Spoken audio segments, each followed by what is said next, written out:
Okay, ಅದು ಕೇಳಿಪ್ಪ, ಏನೋ ಒಂದು ಹೇಳೋಣ.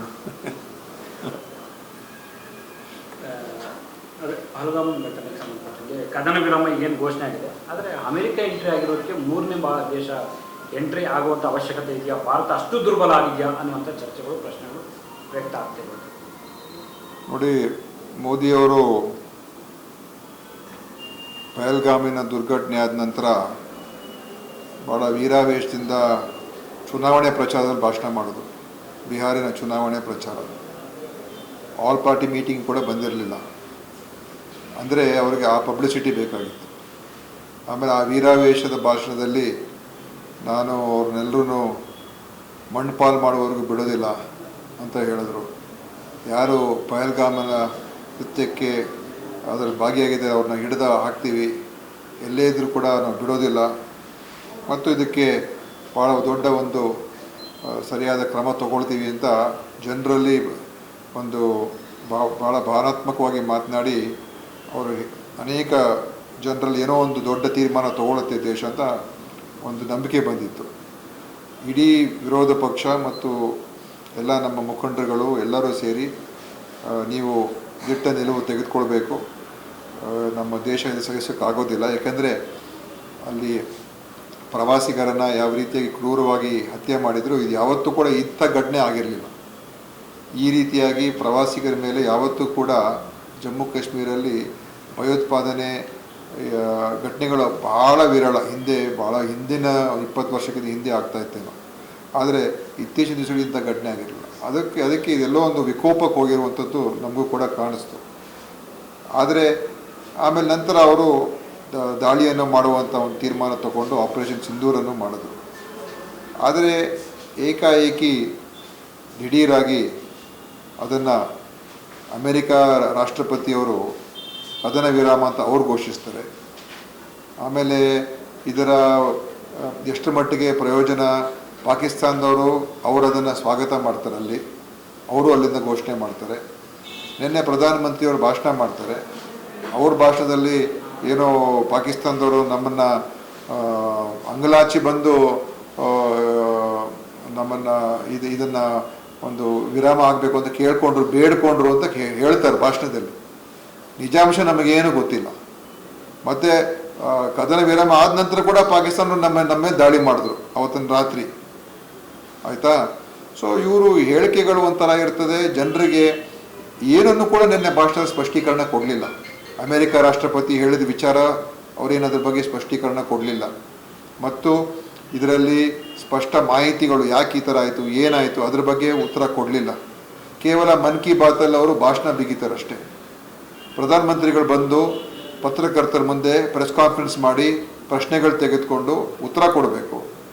ಸುಮ್ಮನೆ ಅವ್ರು ಹೇಳಿದ್ದನ್ನು ಕೇಳ್ಕೊಂಡು ಕೂತ್ಕೊಳ್ಳೋದಕ್ಕೆ ನಾವೇನು ಮೂಕ ಪ್ರೇಕ್ಷಕರೇನಲ್ಲ.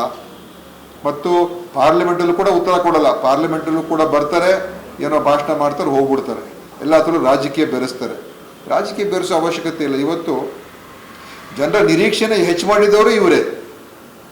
ಅಮಿತ್ ಶಾ ಅವರು, ಮೋದಿಯವರು, BJPಯವರು ಅವರೆಲ್ಲರೂ ಕೂಡ ಭಾಳ ದೊಡ್ಡ ಏನು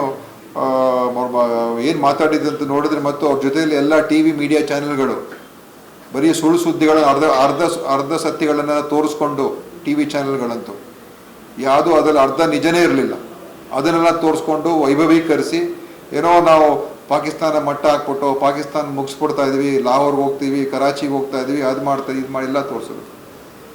ಅಂತಿಮವಾಗಿ ಇದೊಂಥರ ಟುಸ್ ಆಗುವಂಥ ರೀತಿಯಲ್ಲಿ, ಅಂದರೆ ಏನೋ ಒಂದು ನಿರೀಕ್ಷೆಯನ್ನು ಜನರಲ್ಲಿ ಬರೋ ಥರ ಮಾಡಿಬಿಟ್ಟು ಆಮೇಲೆ ಒಂದು ಹೆಜ್ಜೆ ಮುಂದೆ ಹೋಗಿ 2-3 ಹೆಜ್ಜೆ ಹಿಂದೆ ಹೋದರೆ, ಒಂದು ಹೆಜ್ಜೆ ಮುಂದೆ ಹೋಗಿ 2 ಹೆಜ್ಜೆ 3 ಹೆಜ್ಜೆ ಹಿಂದೆ ಬಂದಂಗೆ ಆಯ್ತು. ಈಗ ಏನು ಪ್ರಯೋಜನ ಆಯಿತು? ಪಹಲ್ಗಾಮಲ್ಲಿ ಮಾಡಿದವ್ರು ಯಾರು ಗೊತ್ತಾಯ್ತು ಅವ್ರಿಗೆ? ಪಾಕಿಸ್ತಾನಿಗೆ ಹೇಳಬೇಕಾಗಿತ್ತು, ಅವ್ರ ಹೆಸರುಗಳು ಕೊಡಿ ನಮಗೆ, ಅವ್ರನ್ನ ನಾವು ಹಿಡಿಬೇಕು, ಅವ್ರನ್ನ ಹಿಡ್ದಾಕು ಅಂತ.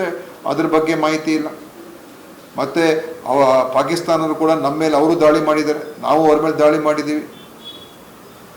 ಅದು ಎಷ್ಟು ಯಶಸ್ಸು ಸಿಕ್ಕಿದೆ ನಮಗಿನ್ನೂ ಸರಿಯಾಗಿ ಗೊತ್ತಿಲ್ಲ. ಇದರಿಂದ ಮುಂದೆ ಈ ವಿರಾಮ ಘೋಷಣೆ ಆಗಿದ ತಕ್ಷಣ ಮುಂದೆ ಯಾವುದೇ ಈ ವಿರಾಮ ಕಂಡೀಷನ್ಸ್ ಏನು, ಅದು ನಮ್ಗೆ ಇನ್ನು ನಿನ್ನೆ ಪ್ರಧಾನಮಂತ್ರಿ ಏನು ಯಾಕೆ ಹೇಳಲಿಲ್ಲ? ಈ ಸೀಸ್ ಫೈರ್ ಆಗಬೇಕಾದ್ರೆ ಏನು ಕಂಡೀಷನ್ಸ್ ಇತ್ತು, ಏನು ಯಾವ ಆಧಾರದ ಮೇಲೆ ಇದನ್ನು ಒಪ್ಕೊಂಡಿದ್ದಾರೆ? ಅಮೆರಿಕ ಪ್ರೆಸಿಡೆಂಟ್ ಏನು ಹೇಳಿದ್ರು ಮೋದಿ ಅವ್ರಿಗೆ? ಅಮೆರಿಕ ಪ್ರೆಸಿಡೆಂಟ್ ಏನು ಹೇಳಿದ್ರು ಪಾಕಿಸ್ತಾನ್ಗೆ? ಈಗ ಏನು ಸಿಂಧು ನದಿ ಇಂಡಸ್ ರಿವರ್ದು ಅದರದ್ದು ಏನಾದರೂ ಇದರಲ್ಲಿ ಮಾತುಕತೆ ಆಗಿದೆಯಾ? ಅಥವಾ ಯಾರು ಮಾಡಿದ್ದಾರೆ ಅವ್ರ ಹೆಸರುಗಳಾದರೂ ಪಾಕಿಸ್ತಾನ ನಮ್ಗೆ ಕೊಡ್ತಾ ಇದೆಯಾ? ಅಥವಾ ಮುಂದೆ ಇದಕ್ಕೆ ಕಂಡೀಷನ್ ಪ್ರಕಾರ ಬೇರೆ ಏನು ಅಂಶಗಳಿದೆ ಇದರಲ್ಲಿ? ಯಾವುದಕ್ಕೂ ಉತ್ತರನೇ ಇಲ್ಲ. ಅಲ್ಲಿ ಡೊನಾಲ್ಡ್ ಟ್ರಂಪ್ ಅಲ್ಲಿ ಘೋಷಣೆ ಮಾಡ್ತಾರೆ, ನಮ್ಮ ಪ್ರಧಾನಿ ಮಂತ್ರಿಯವರು ಏನು ಅದಕ್ಕೆ ಉತ್ತರನೇ ಇಲ್ಲ. ನಮ್ಮ ಪಾಪ ವಿದೇಶಾಂಗ ನಮ್ಮ ಯಾರು ಮಿಸ್ರಿ ಅವ್ರ ಪಾಪ ಘೋಷಣೆ ಮಾಡ್ತಾರೆ. ಅವ್ರ ಮೇಲೆ ನಮ್ಮ ಎಲ್ಲ ಈ ಹಿಂದುತ್ವವಾದಿಗಳು ಅವ್ರ ಮೇಲೆ ಬೀಳ್ತಾರೆ. ಅವ್ರ ಮೇಲೆ ಯಾಕೆ ಪಾಪ ಬೀಳಬೇಕು? ಅಧಿಕಾರಿ ಮೇಲೆ, ಅವ್ರ ಮಗಳ ಮೇಲೆ ಕೆಟ್ಟದಾಗ ಮಾತಾಡ್ತಾರೆ. ಇದ್ರೆ ನೋಡಿ, ಯಾರ ಬಗ್ಗೆ ಮಾತಾಡ್ಬೇಕು ಅವ್ರು ಕೇಳಿದೇನೆ ಪಾಪ ಮಿಸ್ರಿ ಅವ್ರ ಮೇಲೆ ಬಿದ್ದಿದ್ದಾರೆ, ಅವ್ರ ಫ್ಯಾಮಿಲಿ ಮೇಲೆ. ಸೊ ಸೀಸ್ ಫೈರ್ ಕಂಡೀಷನ್ಸ್ ಏನು? ಈ ಕದನ ವಿರಾಮದ ಏನು ಕಂಡೀಷನ್ಸ್, ಏನು ಒಪ್ಪಂದ, ಯಾವ ಕಾರಣಕ್ಕೋಸ್ಕರ ನಾವು ಇದನ್ನು ನಿಲ್ಲಿಸಿದ್ದೇವೆ? ಅಥವಾ ಈ ಮುಂದಕ್ಕೆ ಏನಾದರೂ ಒಂದು ದೃಢ ಒಂದು ಒಪ್ಪಂದಕ್ಕೆ ಪಾಕಿಸ್ತಾನದವರು ಮುಂದೆ ಬಂದಿದ್ದಾರಾ? ಅಥವಾ ಕ್ಷಮಾಪಣೆ ಕೇಳಿದಾರ? ಅಥವಾ ಮುಂದೆ ಭಯೋತ್ಪಾದನೆಗೆ ನಾವು ಯಾವುದೇ ಕಾರಣ ಅವಕಾಶ ಮಾಡಿಕೊಡೋದಿಲ್ಲ ಅಂತ ಹೇಳಿದಾರ? ಏನು ಕಂಡೀಷನ್ಸು ಏನೂ ಗೊತ್ತಿಲ್ಲ. ಏಕಾಏಕಿ ವಿರಾಮ. ಮತ್ತೆ ಪಾಪ ನಮ್ಮ ಸೈನಿಕರು, ಯೋಧರು, ಅಲ್ಲಿ ಗಡಿಯಲ್ಲಿ ಇರ್ತಕ್ಕಂಥ ಎಷ್ಟೋ ಜನ ನಮ್ಮವರು ಕೂಡ ತೀರೋಗಿದ್ದಾರೆ. ನಮ್ಮ ಸೈನ್ಯ ಅನೇಕ ಯೋಧರು ತೀರೋಗಿದ್ದಾರೆ. ಅನೇಕ ಪಾಪ ಅಮಾಯಕರು, ಮಕ್ಕಳು, ಹೆಣ್ಮಕ್ಳೆಲ್ಲ ಈ ದಾಳಿಯಲ್ಲಿ ತೀರೋಗಿದ್ದಾರೆ. ಈಗ ಏನಂತ ಉತ್ತರ ಕೊಡೋದು ಎಲ್ರಿಗೂ ನಾವು? ಸೊ ಪ್ರಧಾನಮಂತ್ರಿಯವರು ಸ್ಪಷ್ಟವಾಗಿ ನೆನೆ ಹೇಳಬೇಕಾಗಿತ್ತು. ನಾವೇನು ನೀವು ಯಾವ ಕಾರಣಕ್ಕೋಸ್ಕರ ನಮ್ಮನ್ನು ದೇಶನ ಕನ್ವಿನ್ಸ್ ಮಾಡಬೇಕು. ಸುಮ್ಮನೆ ಬಂದ್ಬಿಟ್ಟು ಮತ್ತೊಮ್ಮೆ ಏನೇನೋ ಹೇಳ್ಬಿಡೋದು, 100 ಜನ ಟೆರರಿಸ್ಟ್ನ ಸಾಯಿಸ್ಬಿಟ್ಟಿದ್ದೀನಿ, ಅದಕ್ಕೇನು ಲೆಕ್ಕ ಇಲ್ಲ, ಯಾರ ಹೆಸರು ಗೊತ್ತಿಲ್ಲ, ಏನೂ ಗೊತ್ತಿಲ್ಲ. ಸುಮ್ಮನೆ ಅವ್ರು ಹೇಳಿದ್ರು ನಾವು ಕೇಳಬೇಕು. ಹೆಂಗೆ ಗೊತ್ತು ಅವ್ರಿಗೆ 100 ಜನ ಭಯೋತ್ಪಾದಕರನ್ನ ಅವ್ರು ಸಾಯಿಸಿದೀವಿ ಅಂತ? ಯಾರಿಗೆ ಗೊತ್ತದ ನಿಜ? ಬಾಲಾಕೋಟ್ ಮೇಲೆ ದಾಳಿ ಆಯ್ತು, ನಿಜವಾಗ್ಲೂ ಏನಾಯ್ತು ಅಂತ ಯಾರಿಗೂ ಸರಿಯಾಗಿ ಗೊತ್ತಿಲ್ಲ. ಪುಲ್ವಾಮಾಗೆ ಯಾರು ಕಾರಣಕರ್ತರು ಅವ್ರು ಇನ್ನೂ ಹಿಡದೇ ಇಲ್ಲ. 45 ಜನ ನಮ್ಮ ಯೋಧರನ್ನ ಸಾಯಿಸಿದ್ರಲ್ಲ, ಅವ್ರು ಮಾಡಿದವ್ರನ್ನ ಇನ್ನೂ ಕೂಡ ಹಿಡ್ದಿಲ್ಲ. ಪಹಲ್ಗಾಮಲ್ಲಿ ಮಾಡಿದವ್ನು ಇನ್ನೂ ಯಾರು ಅಂತ ಗೊತ್ತಿಲ್ಲ, ಹಿಡ್ದಿಲ್ಲ. ಸೊ ಇದು ಕೇವಲ ಅವರ ಒಂದು ವ್ಯಕ್ತಿತ್ವವನ್ನು ಹೆಸರು ಉಳಿಸ್ಕೋಬೇಕು, ಅವರ ಸ್ವಪ್ರತಿಷ್ಠೆಗೋಸ್ಕರ ಇದೆಲ್ಲ ಮಾಡಬಾರ್ದು. ಜನರ ಮುಂದೆ ಪಾರದರ್ಶಕವಾಗಿರಬೇಕು. ಜನರಿಗೆ ಸ್ಪಷ್ಟವಾದ ಉತ್ತರ ಎಲ್ಲರೂ ಬಯಸ್ತಾ ಇದ್ದೀವಿ. ಈಗ ನಿಮಗೆ ಎಲ್ಲರೂ ಬೆಂಬಲ ಕೊಟ್ಟು ನಾವು ಈ ತಿರಂಗ ಯಾತ್ರೆಯನ್ನು ನಾವು ಇಲ್ಲಿ ಕರ್ನಾಟಕದಲ್ಲಿ ಮಾಡಿದ್ವು. ಇಡೀ ನಮ್ಮ ವಿರೋಧ ಪಕ್ಷದವರು ನಾವು ಕೇಂದ್ರ ಸರ್ಕಾರದ ಜೊತೆಯಲ್ಲಿದ್ದೀವಿ, ನಿಮ್ಮ ಆರ್ಮಿ ಜೊತೆ ನಾವು ಇದ್ದೀವಿ, ನೀವು ಕ್ರಮ ತಗೊಳ್ಳಿ, ಪಾಕಿಸ್ತಾನ್ಗೆ ನಾವು ಪಾಠ ಕಲಿಸ್ಬೇಕು, ಎಲ್ಲ ಕೂಡ ತಯಾರಾಗಿದ್ದೀವಿ ಅಂತ ಜನರಲ್ಲಿ ಆ ಒಂದು ಭಾವನೆ ಬಂದಿತ್ತು. ಆ ಭಾವನೆ ಸೃಷ್ಟಿ ಮಾಡಿದವರೇ ನೀವು. ಎಲ್ಲ ಮಾಡ್ಬಿಟ್ಟು ನೀವು ಏನೋ ಇವತ್ತು ಸ್ಪಷ್ಟವಾದಂಥ ಮಾಹಿತಿಯನ್ನು ಕೊಡ್ದೇನೆ ಇದರ ಅಂತಿಮವಾಗಿ ಇದನ್ನ ನಮ್ಗೆ ಏನು ಪ್ರಯೋಜನ ಆಯ್ತು ಹೇಳಿ? ಕರ್ನಾಟಕದಲ್ಲಿ ತಿರಂಗ ಯಾತ್ರೆ ಮಾಡೋದು ಸರ್, ಬಿಜೆಪಿ ಅವರು ಘೋಷಣೆ ಮಾಡಿದ್ರು ನಾವು ಕೂಡ ಮಾಡ್ತೀವಿ ಅಂತ, ಮನೆ ಮೂಮೆಂಟಲ್ಲಿ ಅದನ್ನ ಕೈ ಬಿಟ್ಟಿದ್ದಾರೆ ನೋಡಿ. ಅದನ್ನ ಪೊಲಿಟಿಕ್ಸ್ ಮಾಡೋಕ್ಕೆ ಹೋಗಲ್ಲ ಅವರು.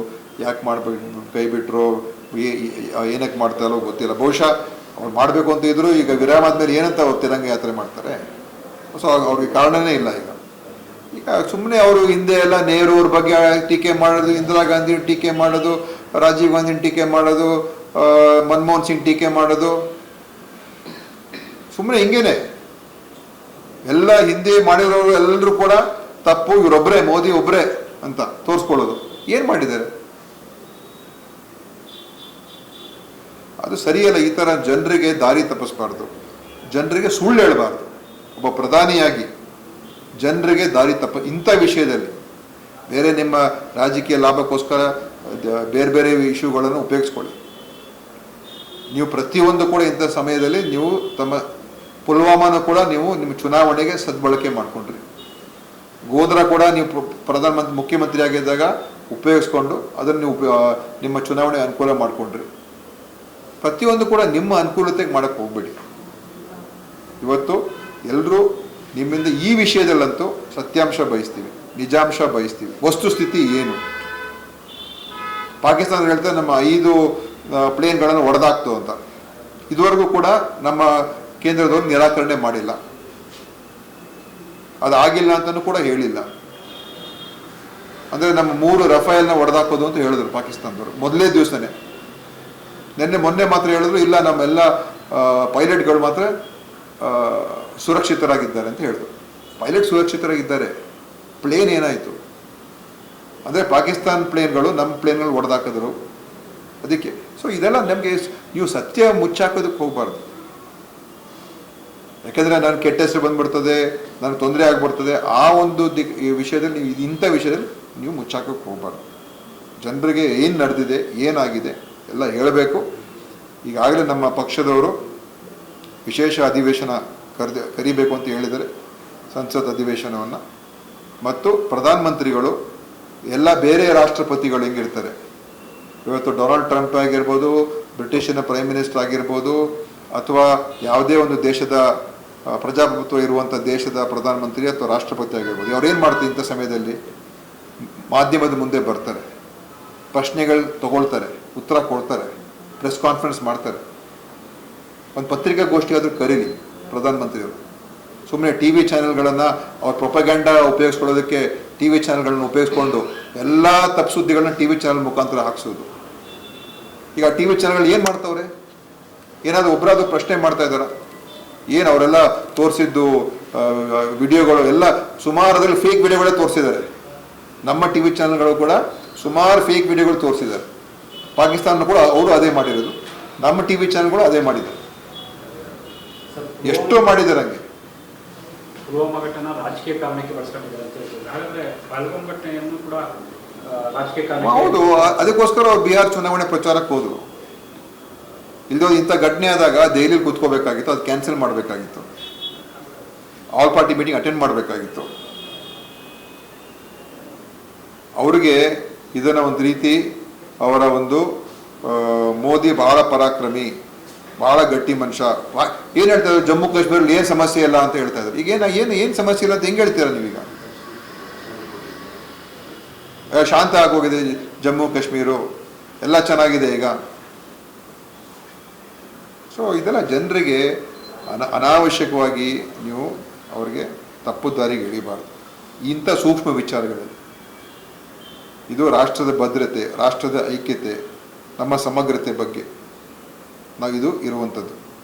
ಇಂಥ ವಿಷಯದಲ್ಲಿ ಈಗ ಹಿಂದೆ ಎಲ್ಲ ಪ್ರಧಾನಮಂತ್ರಿಗಳು ಕೆಲಸ ಮಾಡಿದ್ದಾರೆ. ಯಾರು ಇಂಥ ಸರ್ಜಿಕಲ್ ಸ್ಟ್ರೈಕ್ಗಳು ಎಲ್ಲ ಸರ್ಕಾರಗಳಲ್ಲಾಗಿದೆ. ಯಾರು ಹೇಳ್ಕೊಳ್ತಾ ಇರಲಿಲ್ಲ, ಯಾಕಂದರೆ ಅವ್ರ ಉದ್ದೇಶ ಬೇರೆ ಇರ್ತಾ ಇತ್ತು. ಇವರು ಹೇಳ್ಕೊಳ್ಳೋಕೆ ಶುರು ಮಾಡೋದು, ನಾನು ಹಿಂಗೆ ಮಾಡಿದ್ದೀನಿ ಅಂತ. ಯಾಕಂದರೆ ಅವ್ರಿಗೆ ಅದರಿಂದ ಒಂದು ಹೆಸರು ಬೇಕಾಗಿತ್ತು, ಇದರಿಂದ ಅವ್ರಿಗೆ ಅವ್ರ ಪಕ್ಷಕ್ಕೆ ಒಳ್ಳೇದಾಗಬೇಕಾಗಿತ್ತು ಅಂತ ಒಂದು ಪೊಲಿಟಿಕಲ್ ಬೆನಿಫಿಟ್ಗೂ ಕೂಡ ಅವ್ರು ಪ್ರಯತ್ನ ಮಾಡಿದ್ರು. ಸಿಕ್ಕಲಿ, ಒಳ್ಳೆ ಕೆಲಸ ಮಾಡಿದ್ರೆ ಬೆನಿಫಿಟ್ ಸಿಗಬೇಕು. ಇವತ್ತು ಕೂಡ ಇಂದಿರಾ ಗಾಂಧಿಯವ್ರನ್ನ ಯಾಕೆ ಅಷ್ಟೊಂದು ಗಟ್ಟಿಯಾಗಿ ಅವ್ರ ಬಗ್ಗೆ ಅಭಿಮಾನಿ ಯಾಕೆ? ಪಾಕಿಸ್ತಾನ ಮೇಲೆ ಸೋಲಿಸಿದ್ರು, ಇಬ್ಬಾಗ ಮಾಡಿದ್ರು, ಗಟ್ಟಿಯಾಗಿ ನಿಂತ್ಕೊಂಡ್ರು, ಅಮೆರಿಕ ರಾಷ್ಟ್ರನ್ನೇ ಎದುರಿಸಿದ್ರು. ರಿಚರ್ಡ್ ನಿಕ್ಸನ್ಗೆ ಪ್ರಧಾನಮಂತ್ರಿ ಇಂದಿರಾ ಗಾಂಧಿಯವರು ಇದು ಇಂಥ ವಿಷಯಗಳಿಗೆ ನಾವು ಬಗ್ಗಕ್ಕಾಗೋದಿಲ್ಲ ಅಂತ ತಕ್ಕ ಉತ್ತರ ಕೊಟ್ಟಿರ್ತಕ್ಕಂಥದ್ದು ಅವತ್ತು ರಾಷ್ಟ್ರಪತಿ ನಿಕ್ಸನ್ಗೆ. ಇವತ್ತು ನಮ್ಮಲ್ಲಿ ಟ್ರಂಪು ಹೇಳಿದ ತಕ್ಷಣ ನಮ್ಮ ಪ್ರಧಾನಮಂತ್ರಿ ಬಾಯ ತೆಗೆಯಕ್ಕೆ ಆಗ್ತಾ ಇಲ್ಲಲ್ಲ. ಟ್ರಂಪ್ ಹೇಳ್ತಾರೆ ನಾನು ಇಲ್ಲದೆ ಹೋಗಿದ್ರೆ ಇದು ನ್ಯೂಕ್ಲಿಯರ್ ವಾರ್ ಆಗಿರೋದು ಅಂತ ಹೇಳ್ತಾರೆ. ಮತ್ತೆ ನಾನು ಅವರಿಬ್ಬರಿಗೂ ಕೂಡ ನಾನು ಫೋರ್ಸ್ ಮಾಡಿಸಿದ್ದೀನಿ ಅಂತ ಹೇಳ್ತಾ ಇದ್ದಾರೆ. ಟ್ರಂಪ್ ಹೇಳ್ತಾ ಇರೋದು ಇದು, ಒಬ್ಬ ರಾಷ್ಟ್ರಪತಿ ಅಮೆರಿಕ. ನಮ್ಮ ಪ್ರಧಾನಮಂತ್ರಿ ಉತ್ತರ ನಿನ್ನೆ ಯಾಕೆ ಹೇಳಿಲ್ಲ ಅದರ ಬಗ್ಗೆ? ನಿನ್ನೆ ಯಾಕೆ ಪ್ರಧಾನಮಂತ್ರಿ ಏನು ಮಾತಾಡ್ಬೇಕು ಅದು ಮಾತಾಡಲಿಲ್ಲ? ಏನು ವಿಷಯ, ಆ ವಿಷಯದ ಬಗ್ಗೆ ಜನರ ಮನಸ್ಸಿನಲ್ಲಿ ಇವತ್ತಿನ ದಿವಸ ಕಾಡ್ತಾ ಇದೆ, ಏನು ಅನುಮಾನಗಳಿದೆ, ಅದನ್ನು ಒಂದನ್ನು ಕೂಡ ಅವರು ನಿನ್ನೆ ಅವರೊಬ್ಬ ಮಾತಿನಲ್ಲಿ ಯಾವುದೋ ಒಂದು ನಿವಾರಣೆ ಮಾಡಲೇ ಇಲ್ಲ. ಬರೀ ಸೇಮ್ ಅದೇ ಸ್ಟೈಲ್ ಅವ್ರದ್ದು.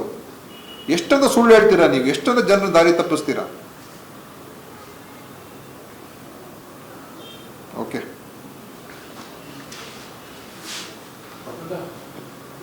ಕಾಶ್ಮೀರ ಭೂಪಟ ಇರುವಂತ ಪಾಕಿಸ್ತಾನಕ್ಕೆ ಸೇರಿರೋ ಮ್ಯಾಪ್ ಅನ್ನ ಟ್ವೀಟ್ ಮಾಡಿದ್ರು. ಯಾರು? ನಮ್ಮ ಕರ್ನಾಟಕ ಯಾವುದೋ ಒಂದೊಂದ್ಸರಿ ಮ್ಯಾಪ್ಗಳು ತಪ್ಪು ಮ್ಯಾಪ್ಗಳು ಹಾಕ್ಬಿಡ್ತಾರೆ, ಕನ್ಫ್ಯೂಷನ್ ಮಾಡಿಕೊಂಡು.